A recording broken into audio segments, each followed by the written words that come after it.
So now your receipts are into DEXT, we now need to review and publish them. So we've got two here. So we've got the one we did earlier from email, and then we've got the one we've done from the app. I have been impatient and I've moved it to the inbox before everything is extracted, which is why it's not really showing a lot. But normally that would be all populated as well. But yeah, I've been impatient. So you can see we've got one in review and one ready, and it also tells you what needs to be reviewed. And then they're only errors because I got impatient and interrupted it. So you just come into each one and you can look at it. So supplier, window cleaner, I'm going to add that. You can add a document reference. So if it's got an invoice, you can. I'm not going to worry. It is a receipt, not an invoice, so there's not going to be a due date. You can then pop in the product or service. So if it's one of your products or services that you've got in your system, you can include that, and it should then pre-populate. No, it's not pre-populated. Okay, it doesn't pre-populate. So it just brings it in here. But this is really important for when you're doing inventory, because you want to make sure that you're adding it in as inventory. You also need to add in the category. So I'm just going to search for cleaning. And what it's done is the connection, it's brought everything in from Xero, which is really cool. I'm going to ignore all the rules at the minute because I'm going to go through rules in a separate video. If it is for a customer, then you want to add in that customer, or you can either leave it blank or just pop no. And this is really important if you want to mark it as rebillable. So when we did the recharge and expenses earlier, you can also do it in here. So you would then mark it as rebillable. So then when you come to do an invoice to that customer next, it'll be on there to add to their invoice.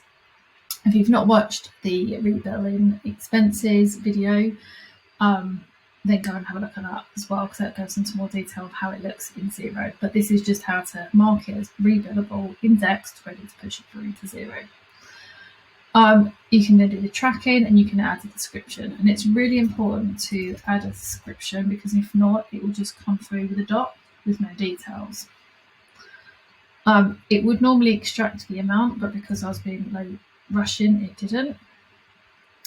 And then you can change the VAT. Now there is no VAT on this, so I'm just going to come down to no VAT.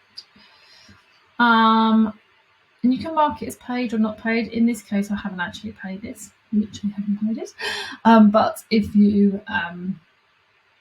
want to mark it as paid, you can. If it's a receipt, you normally wouldn't if it's an invoice. But then if you have already paid it, you can mark it as paid. And then you just confirm where it's going to be published to.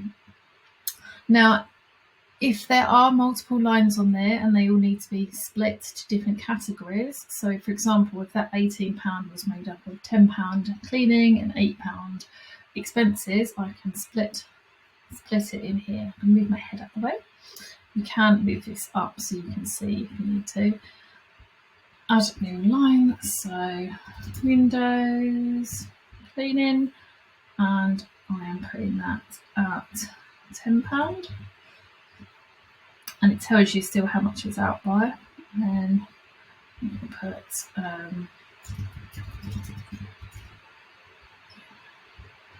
and I'm literally making this up, obviously. And again, you can put in all the details. It'll automatically put in the if you've already put it in, it'll automatically populate them here. But if not, you can change it. So again, if there's different VAT rates as well, you can split the VAT rates in here, which is really handy. That all adds up, and you can also add it to an expense report. You can archive it. If it's a duplicate, you don't need it. You can flag it. You can split it, which means you're putting it into two invoices, which will only ever need to be done is if you've managed to capture two receipts on one photo and you need to split them as two separate ones. But generally, don't upload two receipts on one photo. You will never need to do it. You can also convert it to sales if it's been added as a cost rather than as a sale. So we're going to publish that through to Xero. It's warning us that we're about to make a new supplier in Xero. So we don't duplicate supplier from Xero. If there was another one that it should have gone to instead, you can choose it. So for example, the Amazons, it may do Amazon SEARL or Amazon Marketplace, but you just want everything on Amazon, you can choose Amazon. So in this case, we're happy and we're going to proceed. Then we're going to do the same with all the other invoices until they're all published. I'm not going to do it with this one because I'm going to show you the rules, but that's how to review and publish your purchases.